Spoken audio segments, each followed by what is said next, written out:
স্বৈরাচার শেখ হাসিনা ও তার দোসররা গুজব ছড়িয়ে বিভাজন সৃষ্টির চেষ্টা করছে বলে মন্তব্য করেছেন জাতীয় নাগরিক কমিটির মুখ্য সংগঠক সার্জিস আলম। দুপুরে পঞ্চগড়ের মকবুলার রহমান সরকারি কলেজ মাঠে মাসব্যাপী তারুণ্য উৎসবে যোগ দিয়ে সার্জিস বলেন, পাচার করা টাকা দিয়ে বিভিন্ন গুজব সেল থেকে আওয়ামী লীগ অপপ্রচার ছড়াচ্ছে।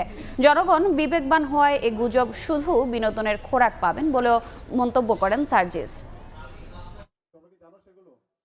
তারা এই যে হাজার হাজার কোটি টাকা দেশ থেকে লুটপাট করেছে, ওই টাকা দিয়ে দেশে তো মুখ দেখানোর মতো মুখ তাদের নাই, মুখে তাদের অলরেডি চুনকালি মাখা।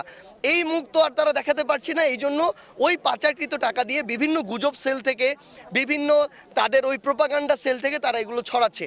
কিন্তু আমরা মনে করি আমাদের এদিকে কান দেওয়ার আসলে সময় নেই। বাংলাদেশের মানুষ যথেষ্ট বিবেকবোধ সম্পন্ন, বাংলাদেশের মানুষ এগুলোকে পাত্তা দেয় না, বরং এগুলো তাদের বিনোদনের খোরাক যোগায়।